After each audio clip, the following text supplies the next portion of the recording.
সম্মানিত হাদিরিন মুসল্লিয়ানে কেরাম, শুরুতে আমি আমাকে সহ আপনাদেরকে জীবনের প্রত্যেকটি পর্যায়ে প্রত্যেকটি ক্ষেত্রে আল্লাহ রাব্বুল আলামিনের তাকওয়া অবলম্বন করার উপদেশ দিচ্ছি। আল্লাহ তাআলা আমাকে সহ আপনাদেরকে প্রকাশ্যে ঘরে বাইরে সকল ক্ষেত্রে আল্লাহ তাআলার তাকওয়া অবলম্বন করার তৌফিক দান করুন। সম্মানিত হাদিরিন, শুরুতে একটি বিষয় দৃষ্টি আকর্ষণ করে আমরা আজকের যেই সংক্ষিপ্ত জুমার খুতবার আলোচ্য বিষয়, সে আলোচ্য বিষয়ে চলে যাব। আলোচ্য বিষয়টি হচ্ছে আমরা শয়তানের কর্মচারী বা সহযোগী যেন না হই, দ্বীনের ব্যাপারে আমাদের উদারতা প্রদর্শন করতে পারি। এই বিষয় নিয়ে আমরা আজকের যে আলোচ্য বিষয় রয়েছে সেই আলোচ্য বিষয়ে ইনশাআল্লাহ কিছু কথা দৃষ্টি আকর্ষণ করব। এর আগে যেই পয়েন্টটি আমি আপনাদের আজকের আলোচনা দৃষ্টি আকর্ষণ করব সেটি হচ্ছে জুমার দিনে যারা মসজিদে উপস্থিত হবেন, মসজিদে উপস্থিত হওয়ার সুন্নাহ হচ্ছে মসজিদে তিনি আগেই আসবেন। যেহেতু আপনি জুমাতে আসছেনই, কোনো সন্দেহ নেই আপনি তো জুমার সলাতের জন্যই আসছেন, তাহলে আপনার জন্য সুন্নাহ হচ্ছে যেটা, সেটা হলো আপনি আগেই আসবেন। পরিপূর্ণ ফজিলতটুকু নেওয়ার জন্য আপনি চেষ্টা করবেন যাতে জুমার সলাতে আগে আসতে পারেন। এর ফজিলত সম্পর্কে আমি এখানে মনে হয় 1 বা 1.5 বছর আগে বিস্তারিত আলোচনা করেছি, আমার খেয়াল আছে। এর অন্যতম বড় ফজিলত হচ্ছে যে কিয়ামতের দিন আল্লাহর বান্দারা মাহশরের মধ্যে আল্লাহ তাআলা সবচেয়ে কাছে যেতে পারবে ওই ব্যক্তি যে জুমার সালাতে আগে আসতে পেরেছে। সুবহানাল্লাহ। সুতরাং আপনারা এই বিষয়ে গুরুত্ব দেবেন যাতে করে জুমার সালাতে আপনি অংশগ্রহণ করতে পারেন।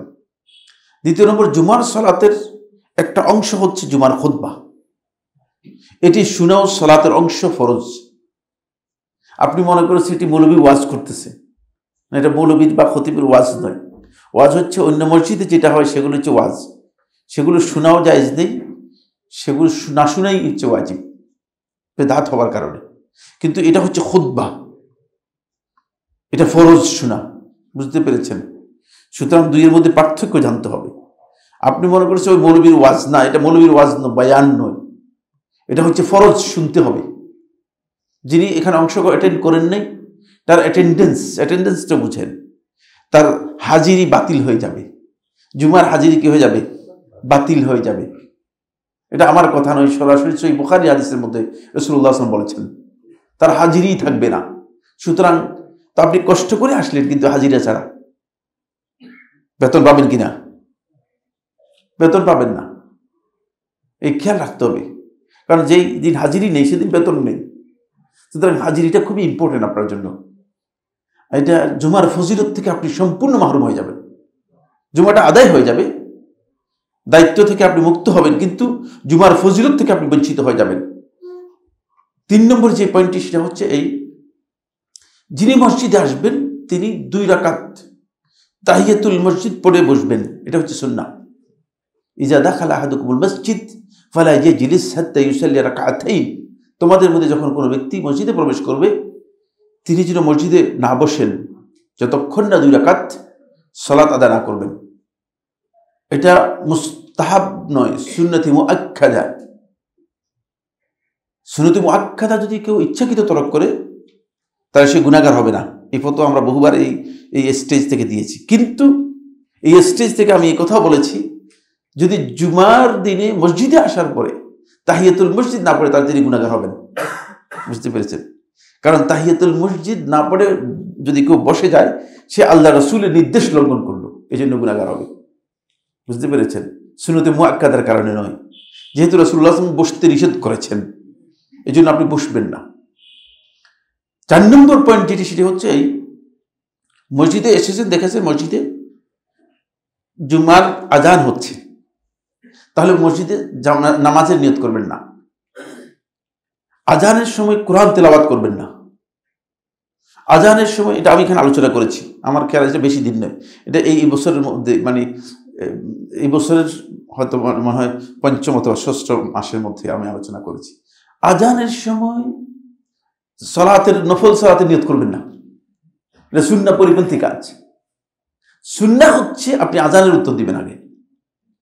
আমরা লক্ষ্য করেছি অনেককে দেখা যাচ্ছে যে আজানও হচ্ছে, তিনি মনে করছে যে আমি 2 রাকাত সুন্নত পড়ে বসে যাই। না, এটা সুন্নাহ পরিপন্থী কাজ। তিনি হোল্ড করবেন, অপেক্ষা করবেন, আজানের উত্তর দিবেন, আজানের দোয়া শেষ হবে, আজানের জবাব শেষ হবে, তারপরে তিনি 2 রাকাত পড়বেন, তারপরে তিনি বসবেন।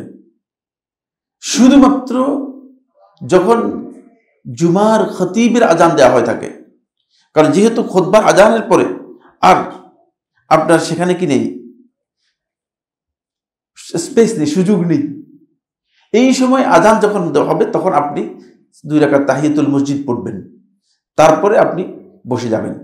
কারণ হলো এরপরে আপনার খুতবা শোনাটা ওয়াজিব হয়ে যাবে, যেহেতু খুতবাটা আপনার জন্য খুব ইম্পর্টেন্ট। এই জন্য যেহেতু দেরি করে আসছেন, আবার খুতবার সময় আপনি ইমাম থেকে সময় নিয়ে তাহিয়াতুল মসজিদ আদায় করবেন, এই সুযোগ আপনি পাবেন না। ফলে আপনার একটা গুরুত্বপূর্ণ সুন্নাহ আপনার কি হবে, তরক হবে। সেটা হচ্ছে আপনি আজানের জবাব দিতে পারবেন না, কিন্তু আপনি তাহিয়াতুল মসজিদ পড়ে বসে যেতে হবে। তাহিয়াতুল মসজিদ তখন পড়বেন। খতিব যখন খুতবা দিচ্ছেন তখন আপনাকে মসজিদে আসলে, সেটা শেষ পয়েন্ট যেটা দৃষ্টি আকর্ষণ করছি, শেষ পয়েন্টে খতিব যখন খুতবা দেবেন তখন যিনি মসজিদে ঢুকবেন তিনি 2 রাকাত তাহিয়াতুল মসজিদ পড়ে বসবেন, এমনি বসবেন না, তাহলে তিনি গুনাহগার হবেন এবং সুন্নাহ পরিপন্থী আমল করেছেন। এই মর্মে সুস্পষ্ট সহিহ মুসলিমের হাদিস রয়েছে। আল্লাহ রাসূল সাল্লাল্লাহু আলাইহি ওয়াসাল্লাম নির্দেশ দিয়েছেন সাহাবীকে, সুলাইক আল-গাতাফানি রাদিয়াল্লাহু তাআলা আনহু, এই সাহাবীর নাম, তিনি জুমার খুতবার সময় উপস্থিত হয়েছেন। রাসূলুল্লাহ সাল্লাল্লাহু আলাইহি ওয়াসাল্লাম তাকে নির্দেশ দিয়ে এর রাকাতাইন সুম্মা জিলিস, 2 রাকাত পড়ো তারপরে বসো, 2 রাকাত পড়ো তারপরে বসো। সুতরাং এই সুন্নাহগুলো আমাদেরকে জানতে হবে। বন্ধুগণ, দুর্ভাগ্যের বিষয় হচ্ছে এই, মানে আমরা কি সুন্নাহ সম্পর্কে আলোচনা করব, নাকি আমরা আসলে মৌলিক বিষয় সম্পর্কে আলোচনা করব, কোন দিক থেকে আলোচনা শুরু করব, কোন দিকে আলোচনা শেষ করব, এই জন্য আমরা আর এত বিষয় আলোচনা করতে পারি না।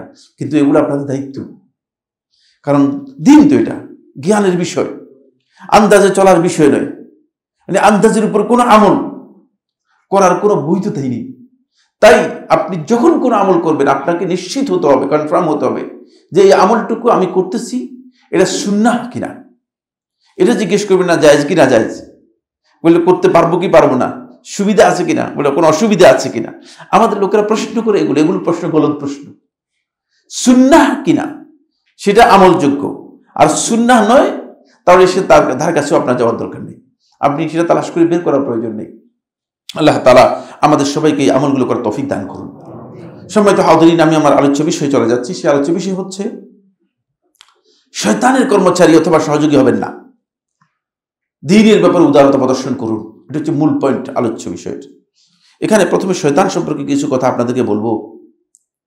মানুষের প্রতি শয়তানের যে শত্রুতা, বিদ্বেষ, দুশ্মনী, এটা চিরন্তন এবং অপরিহার্য। কারণ শয়তান যে কারণে আল্লাহ রাব্বুল আলামিনের রহমত থেকে বঞ্চিত হয়ে কিয়ামত পর্যন্ত অভিশপ্ত হয়েছে, সেটা হচ্ছে আদম সন্তানদের কারণে, আদমের কারণে। এখন আদমের সাথে শয়তানের বন্ধুত্ব করা বা শয়তান বন্ধু হওয়ার সামান্যতম কোনো সুযোগ মোটেও নেই, চিরন্তন শত্রুতা। যেমন উদাহরণ খুব সংক্ষেপে যদি বলি, বেশি কঠিন না হয়, যেমন বাংলাদেশের সাথে ভারতের শত্রুতা, এটা অপরিহার্য একটা শত্রুতা।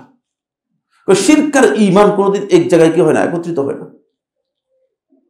আল্লাহ তাআলা কোরআনের মধ্যে বলেছেন যে লা তাজিদান্নাহুম আশাদ্দান নাসি আদাওয়াতান লিল্লাযিনা আমানু, ঈমানদারদের জন্য সবচেয়ে বড় দুশমন হচ্ছে যারা মুশরিক এবং ইহুদি তারা।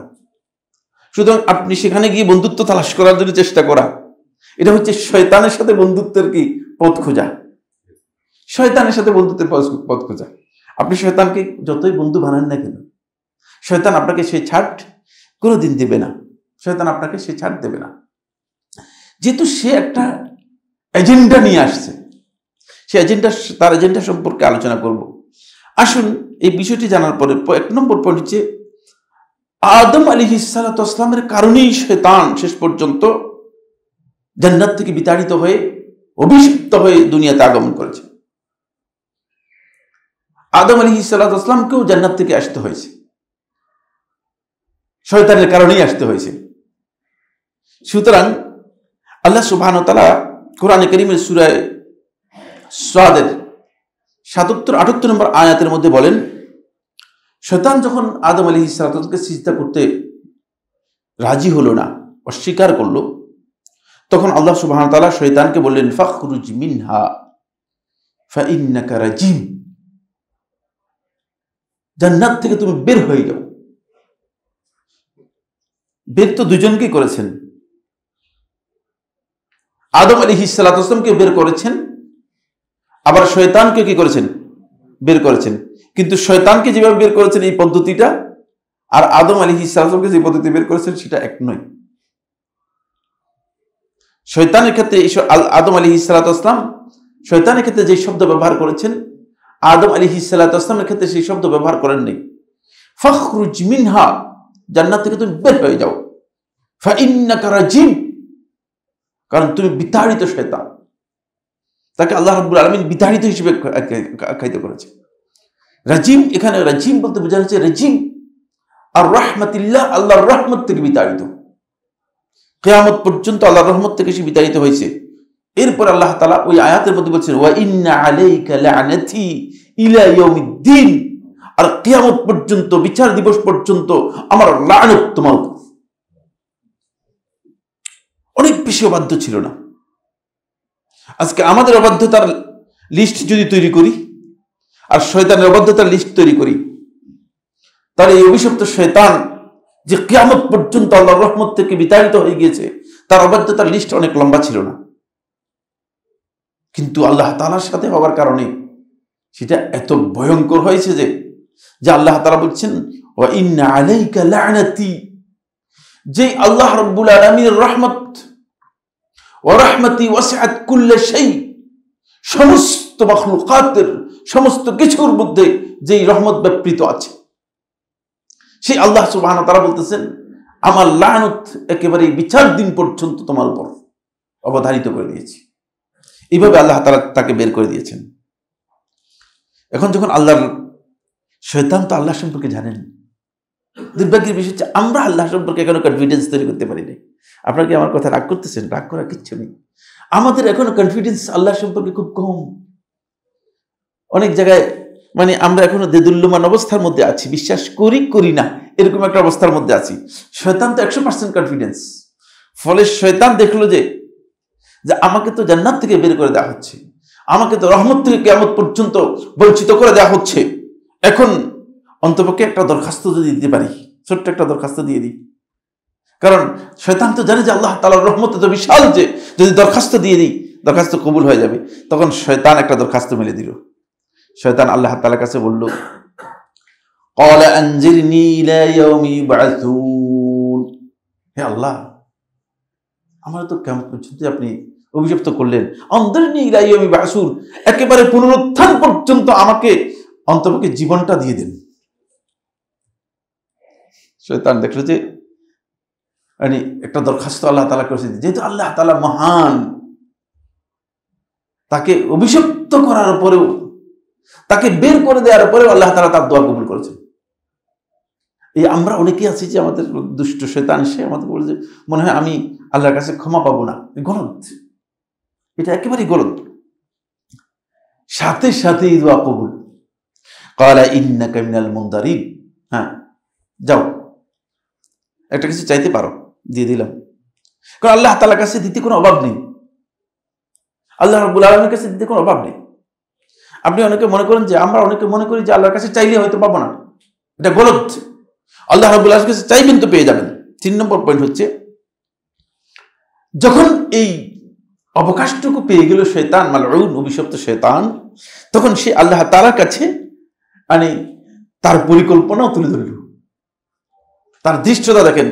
কারণ এখন তো সুযোগ পেয়ে গেছে, এখন সে আল্লাহ রাব্বুল আলামিনের কাছে, যে আল্লাহ তাআলার কাছে তার পরিকল্পনা তুলে ধরছে। ক্বালা, শয়তান বলল, ফাবিমা আগওয়াইতানি, যে কারণে, যাকে সামনে রেখে, যে উদ্দেশ্যে আপনি আজকে আমাকে আপনার রহমত থেকে পরিপূর্ণ বিতাড়িত করে দিয়েছেন, আমাকে দূরে সরিয়ে দিয়েছেন, আমাকে বিভ্রান্ত করে দিয়েছেন, লাআকুদান্না লাহুম সিরাতাকাল মুস্তাকিম, আপনার ওই সিরাতে মুস্তাকিমে তাদের জন্য আমি ওঁত পেতে থাকবো সব সময়।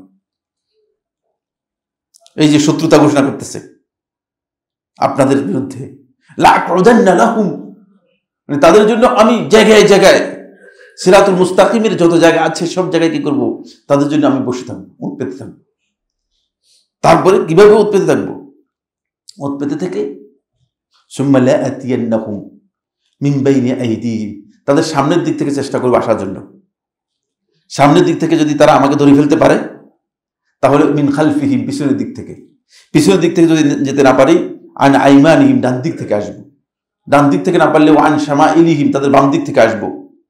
আপনি ওয়ালা তাজিদু আকসারাহুম শাকিরিন, আপনি ভালো করে জানেন, ওয়ালা তাজিদু আকসারাহুম শাকিরিন, তাদের অধিকাংশকে আপনি পাবেন না আপনার শুকরিয়া করবে, তারা আপনার শুকরগুজার হবে না, তারা আপনার সাথে অকৃতজ্ঞ হবে। আমি দিব না তাদেরকে শুকরিয়া আদায় করতে। বাস্তবেই শয়তান যেই আল্লাহর কাছে যে পরিকল্পনা পেশ করেছে, আমরা আদম সন্তানরা অনেকেই মানে শয়তানের সেই ধারণাটাকেই কি করেছি, অনেকটা বাস্তবায়ন করেছি। সেটা আল্লাহ সুবহানাহু ওয়া তাআলা সূরা সাবা এর 20 নম্বর আয়াতের মধ্যে বলেছেন।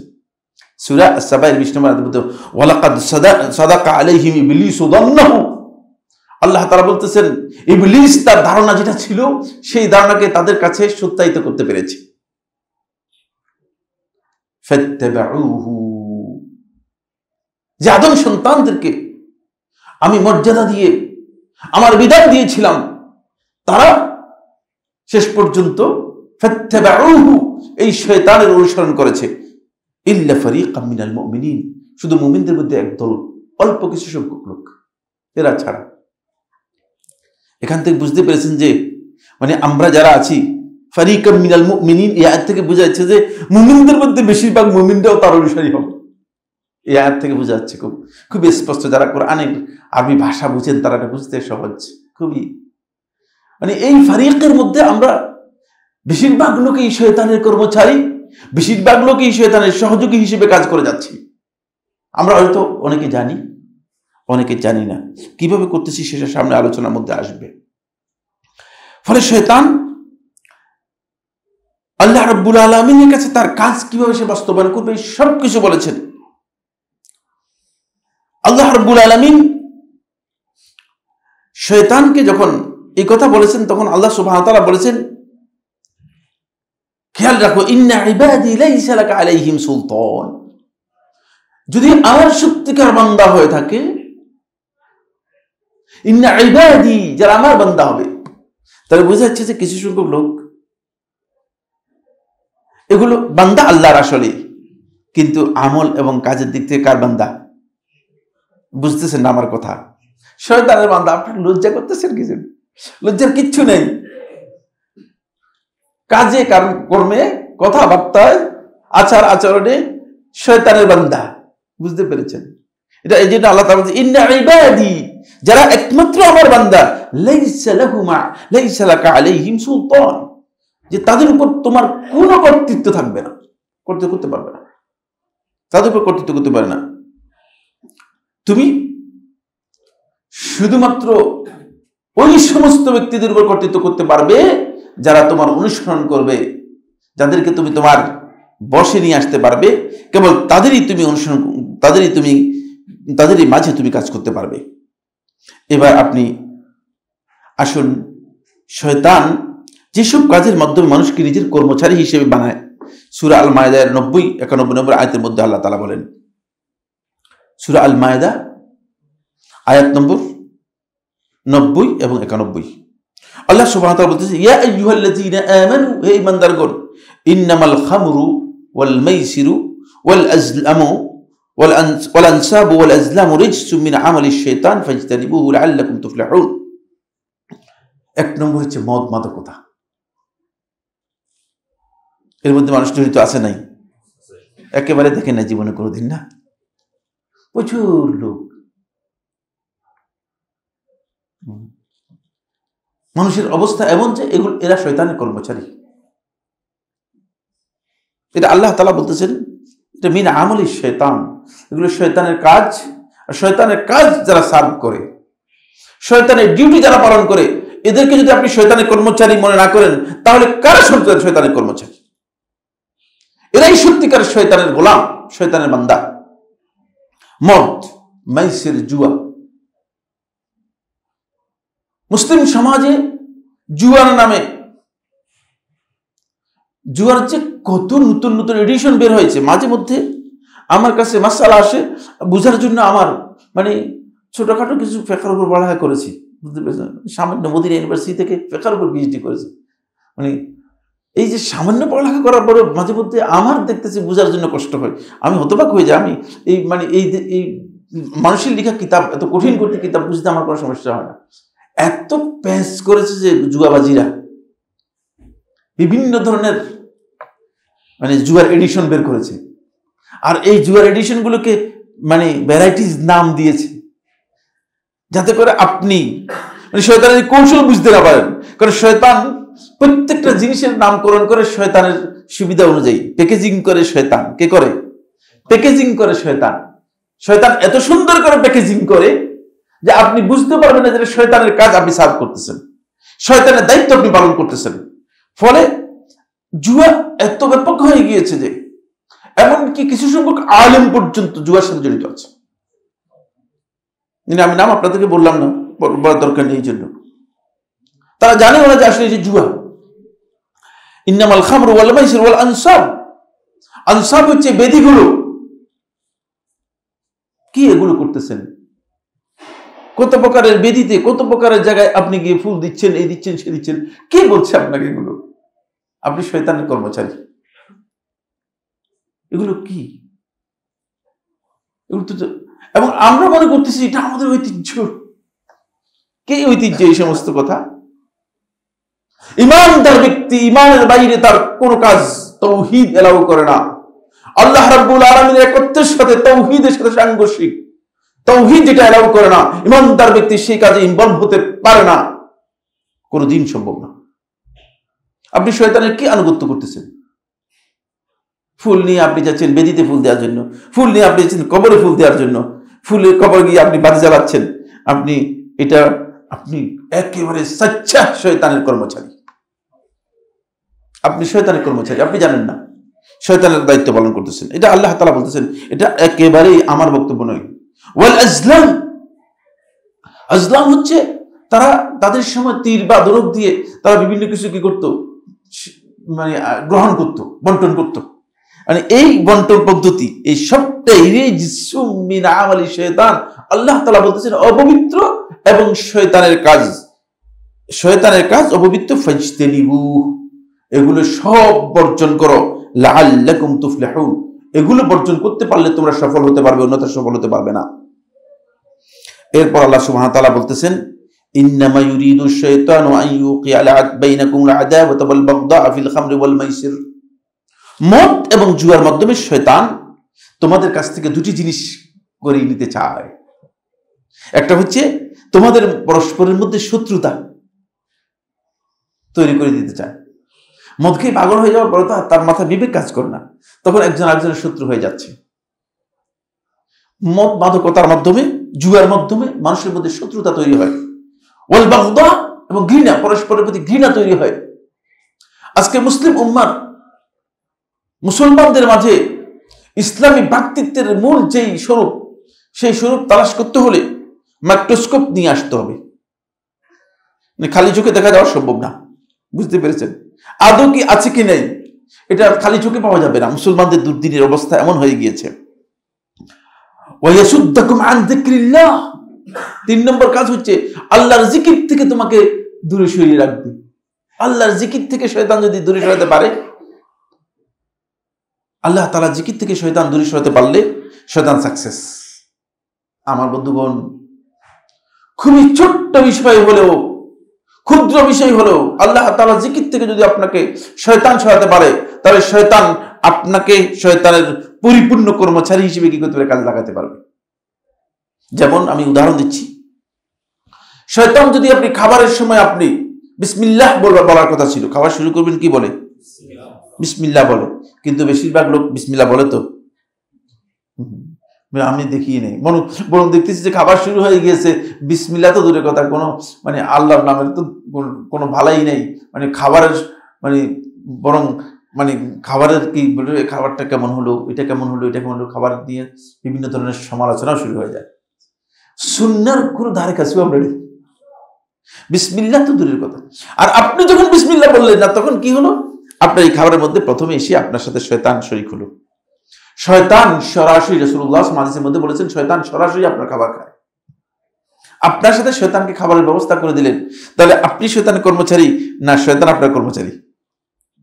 খাবারটা কিভাবে শয়তান পেল? আপনার মাধ্যমে পেয়েছে, তাহলে আপনি মূলত শয়তানের কর্মচারী। আপনি প্রথমে খাবারের ব্যবস্থা করে দিলেন শয়তানের।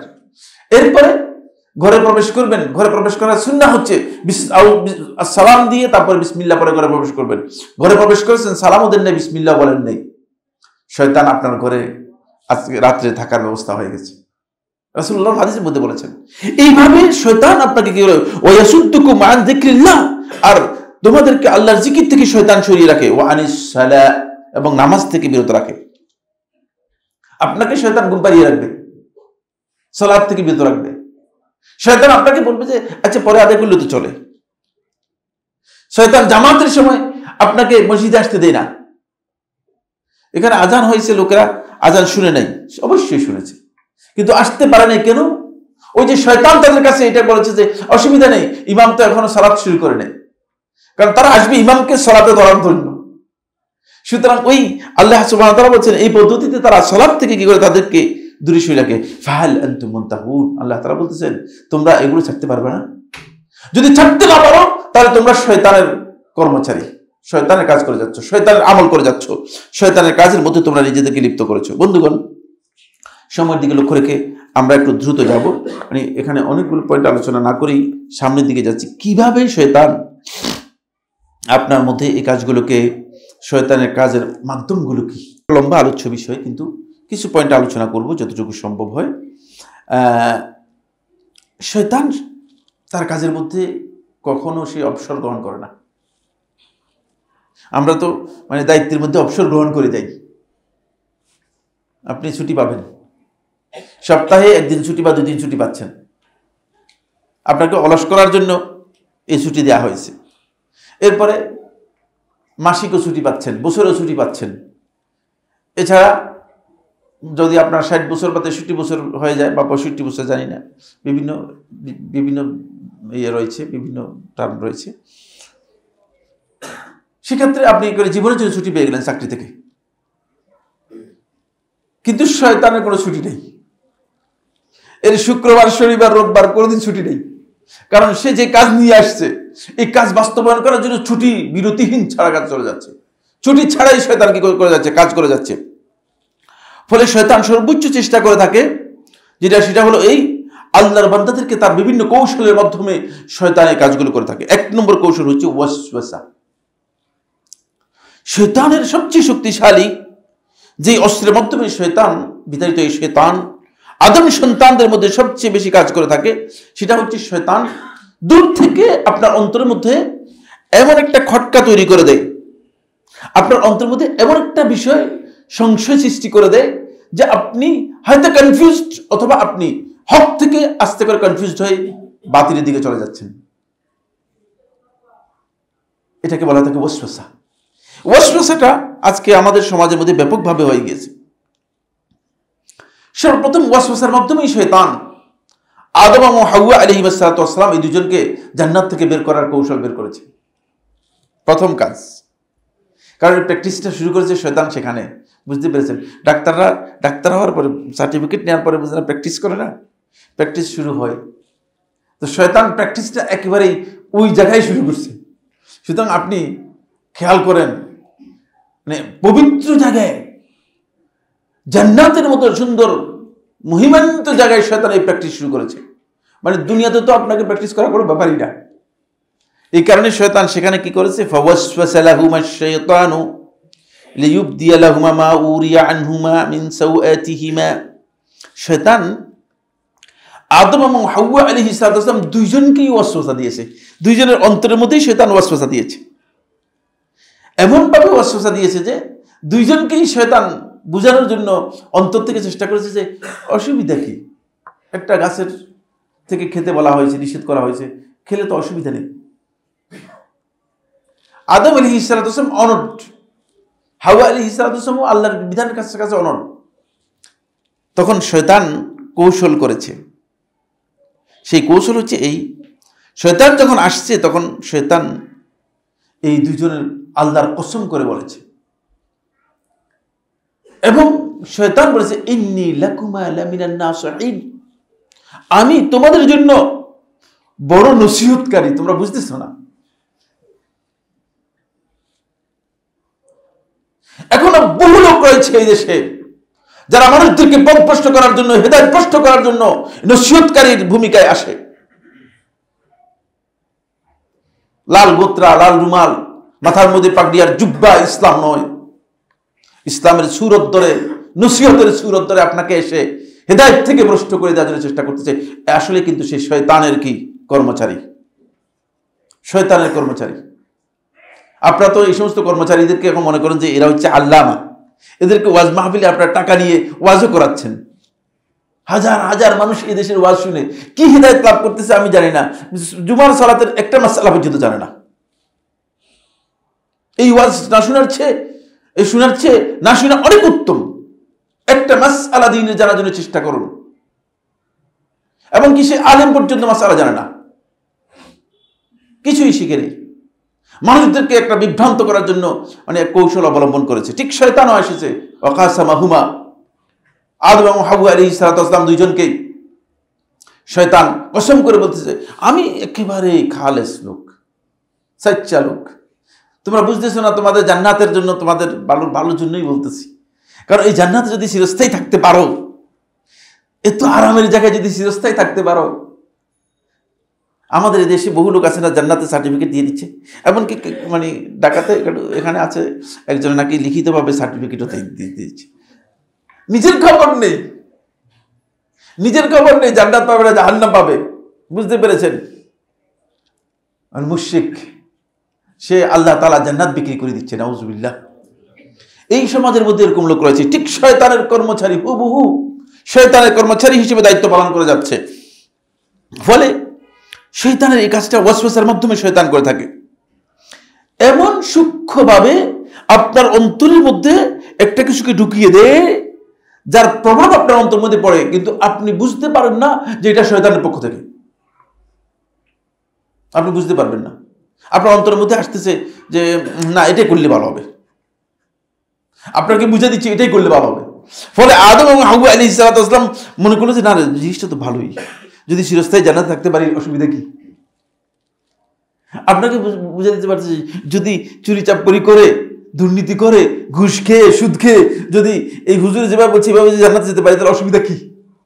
জান্নাত তো সহজ, সার্টিফিকেটটা নিয়ে গেলেই তো জান্নাত। কিন্তু আপনি জানেন না যে এই ব্যক্তি জান্নাতের কোনো অধিকারই রাখে না, কারণ জান্নাত এর কাছে নেই। পৃথিবীর কোনো মানুষের কাছে জান্নাত দেওয়ার মতো কর্তৃত্ব নেই।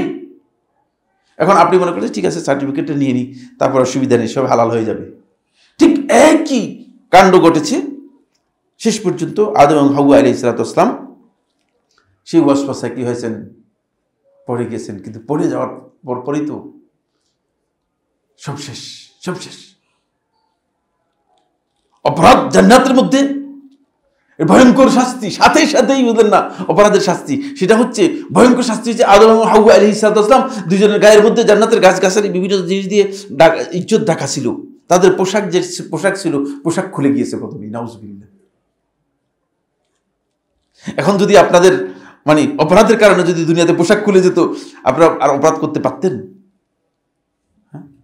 এটা আল্লাহ তাআলার অনেক মেহেরবানি। অপরাধের কারণে যদি গায়ের মধ্যে দুর্গন্ধ হয়ে যেত, তাহলে প্রচুর মানুষ দুর্গন্ধের কারণে ঘরে তাদেরকে রাখা হতো না, তাদেরকে রাখার জন্য আলাদা কি করা হতো, বাড়ি করার দরকার হতো। কিন্তু আল্লাহ তাআলা মেহেরবানি করেছেন যে অপরাধকে কি করেন নাই, দুনিয়াতে অবয়ব দেন নাই, দুনিয়াতে অপরাধকে কি করেন নাই, চিহ্নিত করেন নাই। কিয়ামতের দিন অপরাধগুলো আপনার সামনে আসবে, একেবারে আপনি স্বচক্ষে দেখতে পারবেন এটি অপরাধ। আপনার নেক আমলগুলো আপনার সামনে আসবে, আপনি স্বচক্ষে দেখতে পারবেন এটা হচ্ছে আমার ভালো আমল। এভাবে আল্লাহ রাব্বুল আলামিন এগুলোকে কি করবেন, অবয়ব দিয়ে দিবেন, কাঠামো দিয়ে দিবেন। এখানে সবচেয়ে বড় কথা হচ্ছে যে শয়তানের প্রথম এই কাজটি, যে এটা ওয়াসওয়াসা ছাড়া যদি শয়তানের অন্য কোনো ক্ষমতা থাকতো সরাসরি আপনাকে শয়তানের দায়িত্বের মধ্যে নিয়ে যাওয়ার জন্য, তাহলে এটা আরো কঠিন হয়ে যেত। ফলে রাসূলুল্লাহ সাল্লাল্লাহু আলাইহি ওয়াসাল্লাম হাদিসের মধ্যে ইরশাদ করেন, যখন আল্লাহ রাসূল সাল্লাল্লাহু আলাইহি ওয়াসাল্লাম জিজ্ঞেস করা হলো যে এরকম আমরা সালাতের মধ্যেও দেখি অনেক লোক আছে সালাতে দাঁড়ান, 2 রাকাত আদায় করছেন না 3 রাকাত আদায় করছেন, 1 সিজদা দিয়েছেন না 2 সিজদা দিয়েছেন। অনেকে আসেন আমাদেরকে প্রশ্ন করছেন, যে বাড়িতে আসার পরে খেয়াল করছে যে আমি 2 সিজদা দিই নাই, 1 সিজদা দিয়েছি। বুঝতে পেরেছে কি? আসলে খেয়াল করে নাই, ওই শয়তান ওয়াসওয়াসা দিয়েছে। বুঝতে পেরেছেন? খেয়াল পড়বে কোত্থেকে? নামাজের মধ্যে খেয়াল পড়লোটা যে লোকের, সে লোকে বাড়িতে গিয়ে খেয়াল করার কোনো কারণ আছে?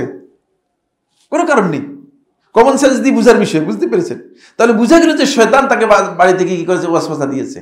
বলছে যে তুমি সালাতের মধ্যে 1 সিজদা দিয়েছো, 2 সিজদা দাও নাই। শয়তান চেয়েছে যে আস্তে করে তার সালাতের মধ্যে কিছু অংশ কি করার জন্য, নষ্ট করে দেওয়ার জন্য। এইভাবে কিন্তু শয়তান মানুষের মধ্যে কাজ করে থাকে। রাসূলুল্লাহ সাল্লাল্লাহু আলাইহি ওয়াসাল্লাম ইরশাদ করতেছেন হাদিসের মধ্যে, আল্লাহ নবী সাল্লাল্লাহু আলাইহি ওয়াসাল্লাম বলেন, আল্লাহু আকবার, আলহামদুলিল্লাহিল্লাযী রাদ্দা আমরাহু ইলা ওয়াসওয়াসা, যে আল্লাহ তাআলা, আল্লাহু আকবার, আল্লাহ মহান, যে শয়তানের কাজটাকে আল্লাহ তাআলা ওয়াসওয়াসার দিকে কি করেছেন, নিয়ে গেছেন। কারণ হলো, যদি শয়তানের এই কাজটা ওয়াসওয়াসা ছাড়া যদি শয়তানের অতিরিক্ত কর্তৃত্ব দিত, তাহলে আদম সন্তানের কেউ শয়তানের কর্মচারী ছাড়া আর কিছুই হতো না, সবাই শয়তানের কর্মচারী হতো। ওয়াসওয়াসাকে আপনি ধরতে পারেন, কারণ যখন আপনার ওয়াসওয়াসা আসবে তখন আপনি ওয়াসওয়াসাকে প্রত্যাখ্যান করতে পারবেন না, এটা আমি করার মতো না, আমি করব না। কিন্তু যদি সেটা শয়তানের কর্তৃত্বের অধীনে দিয়ে দিত, তাহলে শয়তান আপনার অন্তরের উপর চেপে বসতে পারত। কিন্তু শয়তান আপনার অন্তরের উপর চেপে বসতে পারে না, অন্তরের উপর চেপে বসতে পারে না। শয়তানকে আল্লাহ সুবহানাহু ওয়া তাআলা সেই কর্তৃত্ব দেননি, ফলে শয়তান আপনার অন্তরে চেপে বসতে পারে না। 2 নম্বর পয়েন্ট হচ্ছে যেটা, সেটা হলো এই খারাপ কাজগুলোকে শয়তান কি করে, খুব সুন্দর করে সাজিয়ে গুছিয়ে দেয়। অপরাধের কাজ যেগুলো আছে, অন্যায়ের কাজগুলো আছে, সেগুলো শয়তান আমাদেরকে খুব সুন্দর করে দেয়। আপনি এখন দেখেন, যত অপরাধ হচ্ছে, ক্রাইম হচ্ছে, এই ক্রাইমগুলো কিন্তু ক্রাইমের নামে হচ্ছে না। যিনি ঘুষ নিচ্ছেন তিনি কি ঘুষ বলে যে হারাম নিচ্ছি আমি, এ কথা বলে নিচ্ছেন না, বলছে ভাই আমি আপনার একটা উপকার করেছি, আপনি আমার উপকার করবেন না। মানে কমন সেন্স দিয়ে তিনি বলছে, আরে লোকটা তো আসলে ঠিকই তো বলতেছে, আমার তো উপকার করেছে। শয়তান এটাকে সাজিয়ে দিয়েছে, দেখছে, শয়তান সাজিয়ে দিয়েছে, বলছে যে এই লোকটা যে মানে তোমাকে হারাম টাকা দিয়ে গেল। শয়তান বলছে না, ইনি তো খুশির সাথে আমাকে আন্তরিকতার সাথে ভালোবেসে দিয়ে গেছে, হাদিয়া দিয়ে গেছে। হ্যাঁ, হাদিয়া দিয়ে গেছে না, আমি হাদিয়াটাকে বললেন, শয়তান আমাকে মানে হারামকে হাদিয়ার মধ্যে নিয়ে গেছে। শয়তান এইভাবে প্রত্যেকটি কাজকে শয়তান সাজিয়ে গুছিয়ে দিচ্ছে। শয়তানের কাজই হচ্ছে অবৈধ হারাম কাজ, নিষিদ্ধ কাজ, যেগুলো বিভ্রান্তির কাজ আছে, সেগুলোকে নতুন প্যাকেজ দিবে, সেগুলোকে এমন চমৎকার প্যাকেজ দিবে, এমন চমৎকার ভাবে সাজিয়ে দিবে যে আপনি মনে করবেন যে না, এটা আবার হারাম কিভাবে হয়, হারাম জিনিসকে আপনি বলবেন যে না, এটা হারাম তো হতেই পারে না। এমন মানুষ পর্যন্ত রয়েছে, এমন আলেম পর্যন্ত রয়েছে যারা বলতেছে যে বলে ব্যাংকের সুদ তো সুদ না। আরেকজন 5 ওয়াক্ত সালাত আদায় কথাকে বসিয়ে দিয়ে আমি অনেক সময় দেখি, তো সুদী ব্যাংকের ডিপোজিট করে রাখছে, ডিপিএস বলে, আপনার মনে সবারই আছে, আপনাদের মনে হয় বুঝলেন না, এরকম আছে না, সবাই ডিপিএস, সুদী ব্যাংকের মধ্যে ডিপিএস করে রাখছে। তো আমি বললাম যে আপনি এটা কি করলেন? বলে না, এটা তো সুদ না, এটা তো লভ্যাংশ বলে দিয়েছে। লভ্যাংশ কিয়ামত পর্যন্ত বললেও এটা শয়তানের কর্মচারী আপনি হবেন, শয়তানের নাম দেয়া, এটা হচ্ছে লভ্যাংশ। সুদকে লভ্যাংশ নাম দিতে পারবে না। যদি সুদ হয় তাহলে সুদই, সেই সুদ থেকে আপনাকে পরিহার মানে আপনাকে উদ্ধার করতে হবে, সরে আসতে হবে। ইমানদার ব্যক্তি কোন অবস্থায় সুদের মধ্যে আসতে পারবে না। শয়তান এইভাবে প্রত্যেকটি কাজকে মানুষের, আপনি আশ্চর্য বলেন সুবহানাল্লাহ, পৃথিবীর সমস্ত ধর্মের মধ্যে একটা হারাম, এমন কোন ধর্ম নেই যে ধর্মের মধ্যে এটাকে হারাম করা হয় না। ব্যভিচার, সেনা, সেটাকে এখন খুব গর্বের সাথে বলতেছে এটা যে যৌনকর্মী। কি শব্দ, নাউজুবিল্লাহ মিন যালিক। শয়তান এটাকে কিভাবে বলতো না, আমাদেরকে শয়তানের মানে এরা যে শয়তানের শুধু অনুচর্য তা নয়, বরং পদলিহী গোলামের পরিণত হয়ে গিয়েছে। এটা নাম দিয়েছে যৌনকর্মী। মানে সেক্সুয়াল রাইট আমাদের সকলেরই আছে। এলজিবিটি যারা প্রকাশ করতেছে, এলজিবিটি কি যারা বলতেছে, তারা বলতেছে যে সেক্সুয়াল হচ্ছে এটা তার স্বাধীন বিষয়, সে যেভাবে খুশি সেভাবে সেটা করতে অসুবিধা কিসের? কিন্তু জানে না আল্লাহ রাব্বুল আলামিন মানুষ আর হাইওয়ানের মধ্যে পার্থক্য করেছে। মানুষের সেক্সুয়াল আর হাইওয়ানের সেক্সুয়াল সিস্টেম এক নয়। হাইওয়ানের জন্য আল্লাহ সুবহানাহু ওয়া তাআলা যে সেক্সুয়াল সিস্টেম দিয়েছে সেটা হচ্ছে কমন। বুঝতে পেরেছেন? শিকাল কুকুরের সেক্সুয়াল সিস্টেম আর মানুষের সেক্সুয়াল সিস্টেমের মধ্যে পার্থক্য রয়েছে। কারণ মানুষের এখানে মানব সভ্যতার একটা বিকাশ রয়েছে। এই সভ্যতা পরিপূর্ণরূপে ভঙ্গুর হয়ে যাবে, এই সভ্যতা পরিপূর্ণরূপে হারিয়ে যাবে যদি এই সভ্যতার মধ্যে এই সেক্সুয়াল সিস্টেমটাকে নিয়ন্ত্রণ করা না হয়। এটা রাইট। এই বিষয়গুলো সম্পর্কে মোটেও ধারণা না থাকার কারণে আমরা শয়তানের মাধ্যমে সেগুলো যাচ্ছি। 3 নম্বর পয়েন্ট, যেটি সময় শেষ হয়ে গেছে, মানে আলোচনা করতে পারিনি। যাই হোক, 3 নম্বর যে পয়েন্টটি সেটা হলো এই, শয়তান সকল কাজেই আপনাকে তাসবিব করবে। বলছে অসুবিধা নেই, আগামীকাল করব। আপনি যেই দিনের কাজ সেই দিনই করবেন। ইমানদার ব্যক্তি একদিনের কাজ, আজকের কাজ আগামীকাল করবে না। হাসান বসরি রহমতুল্লাহ বলেন, ইন্না লাকা ইয়াউম, তোমার আজকের দিনটাই হচ্ছে তোমার দিন। আম্মাল্লাযী ফাত লাম তুদরিকহু, যে দিন তোমার অতিবাহিত হয়ে গিয়েছে সেটা আর তুমি ফিরে আনতে পারবে না। পারবেন কিনা? ওয়া আম্মাল গাদু, আর আগামীকাল, ফাহুয়া ইয়াউমুল কিয়ামা, সেটা আল্লাহ তাআলা কিয়ামতের জন্য নির্দিষ্ট করেছেন। সুতরাং আজকের দিনটাই হচ্ছে আমাদের দিন, আজকের দিনটাই হচ্ছে আপনার জন্য কাজের দিন। আপনাকে এখনই ডিসিশন নিতে হবে, এখনই আপনাকে নিশ্চিত হতে হবে যে আমি আসলে কি করলাম। হতে পারে যে এক্ষুনি আপনার জীবন থেকে এখান থেকে চলে যেতে হবে। এই জন্য যিনি এটা বুঝেন নাই তিনি শয়তানের অনুচর, তিনি শয়তানের মূলত এজেন্ডা বাস্তবায়ন করছেন সব কাজই। আপনি দেখবেন আমাদের মধ্যে অনেক ভাইকে দেখা যায় যাকাত আদায় করেন না, বলছে আগামী বছর দিয়ে দিব, জমা করে রাখছি। এর মধ্যে অনেকে আমাকে প্রশ্ন করেছে যে এখন জমা করে রাখছি, শেষ পর্যন্ত তো ব্যাংকের এই সমস্যার কারণে ব্যাংক তো টাকা এখন দিতে পারে না। বলে আমার টাকা সব ব্যাংকে যাকাত সব জমা করে রাখছিলাম, এমন এখন তো ব্যাংক টাকা দিতে পারতেছে না। কি হলো? শয়তান তাকে কোন জায়গায় নিয়ে গিয়েছে দেখছেন?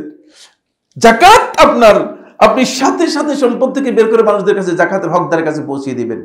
এই আমানত তাদের হকদারের কাছে পৌঁছিয়ে দেওয়া হচ্ছে আপনার দায়িত্ব, কিন্তু আপনি এখন আর সেটা করতে পারেন নাই। কারণ হচ্ছে আপনি ভুল কাজ করেছেন। আপনি এটা আদায় করে দিতে হবে, ফরজ। আপনার নিজের সম্পদ বিক্রি করে এটা আদায় করে দিতে হবে। আল্লাহ তাআলার হক নষ্ট করে যাবেন, আল্লাহ সুবহানাহু ওয়া তাআলা ক্ষমা করবেন না আপনাকে। শয়তান আরেকটি কাজ আমাদেরকে করে থাকে, সেটা হচ্ছে এই, আপনার শয়তান আমাকে সবসময় ওয়াসওয়াসা দিবে, আপনাকে সবসময় বলবে যে না তুমি অনেক বড় অপরাধী, আল্লাহ তাআলা তোমার তওবা কবুল করবে না। অনেকে আমাদের কাছে আসেন, অনেকে আমাদের কাছে বলেন, এটা শয়তানের কঠিন ওয়াসওয়াসা। সেটা হলো এই, বলছে ভাই আমি এত অপরাধ করেছি, আল্লাহ তাআলা আমাকে ক্ষমা করবেন না। এইটা হলো শয়তানের সবচেয়ে বড় কৌশল। শয়তানের রাস্তায় যাতে করে আপনাকে রেগুলার করে ফেলতে পারে, শয়তানের রাস্তায় কি করতে পারে? রেগুলার করতে পারে। আল্লাহ আমার অপরাধ আর ক্ষমা হবে না। আপনি আল্লাহ তাআলার কাছে ফিরে আসেন, আপনি তওবাকে কঠিন মনে করার কোনো সুযোগ নেই। কারণ আল্লাহর বান্দা আল্লাহর কাছে ফিরে আসবে। আল্লাহ রাব্বুল আলামিন সবচেয়ে বেশি খুশি হয়ে থাকেন যখন আল্লাহর বান্দা তওবা করে আল্লাহ তাআলার কাছে ফিরে আসে। এর চেয়ে বেশি খুশি হন না কখনো। এই জন্য আপনি যখন আল্লাহর কাছে ফিরে আসবেন তখন আল্লাহ সুবহানাহু ওয়া তাআলা সাথে সাথেই আল্লাহ তাআলা তওবা কবুল করবেন। আপনি কি মনে করতেছেন? অল্প আগে বলেছি শয়তান অভিশপ্ত হওয়ার পরে আল্লাহ সুবহানাহু ওয়া তাআলা শয়তানের দোয়া কবুল করেছে। শয়তান আপনাকে ক্ষমা করবে না কেন? আল্লাহ তাআলা আপনাকে ক্ষমা করবে না কেন? প্রশ্নই আসে না। শয়তানকে যদি আল্লাহ তাআলা দোয়া কবুল করতে পারেন, আপনার ক্ষমা করবেন না, এটা আপনি কেন বিশ্বাস করেছেন? এই বিশ্বাস করার কোনো সুযোগ নাই। কিন্তু শয়তান দেখা যাচ্ছে এইটি আমাদের করে থাকে। এরপর একটি পয়েন্ট হচ্ছে যেটা, সেটা হলো এই, শয়তান সবসময় আল্লাহর রহমত থেকে আপনাকে নিরাশ করার জন্য চেষ্টা করে। কুলিয়া ইবাদিয়াল্লাযিনা আসরাফু আলা আনফুসিহিম লা তাকনাতু মির রাহমাতিল্লাহ ইন্নাল্লাহা ইয়াগফিরুয যুনুবা জামিআ। আপনি বলে দিন, হে আমার বান্দারা, আল্লাযিনা আসরাফু আলা আনফুসিহিম, যারা নিজেদের উপর সীমা লঙ্ঘন করেছে গুনাহ করতে করতে, লা তাকনাতু মির রাহমাতিল্লাহ, আল্লাহর রহমত থেকে নিরাশ হয়ো না। কারণ এই পৃথিবীর সমস্ত মানুষকে যদি আল্লাহ সুবহানাহু ওয়া তাআলা জান্নাত দিয়ে দেন, আল্লাহ তাআলা কোনো সমস্যা হবে আপনারা মনে করেন? যদি মনে করেন তাহলে আপনি এখনো ভুলের মধ্যে আছেন। আল্লাহ তাআলার কোনো সমস্যাই নেই। আল্লাহ রাব্বুল আলামিন ইচ্ছা করলে আমাকে আপনাকে সবাইকে জান্নাত দিয়ে দিতে পারেন। সুতরাং আমি আপনি জান্নাত চাইতে কোনো অসুবিধা আছে? তো তাহলে কেন আমরা অপেক্ষা করতেছি আল্লাহ তাআলার কাছে প্রত্যাবর্তন করতে? কেন আমরা আল্লাহর রহমত থেকে নিরাশ হয়ে যাচ্ছি? আরেকটি বিষয় হচ্ছে শয়তান আমাকে আপনাকে সংকীর্ণতার মধ্যে শয়তান লিপ্ত করে দেয়। শয়তান সম্পর্কে রাসূলুল্লাহ সাল্লাল্লাহু আলাইহি ওয়াসাল্লাম বলেছেন, জাজিরাতুল আরবের মধ্যে শয়তান হতাশ হয়ে গিয়েছে, শয়তানের আর পূজারি থাকবে না, আর শয়তানের ইবাদত হবে না, আর কেউ শয়তানের ইবাদত পূজা করবে না।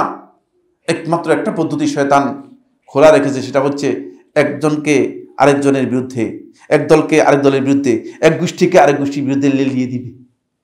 এখন আজকাল সেটাই আমরা লক্ষ্য করতেছি।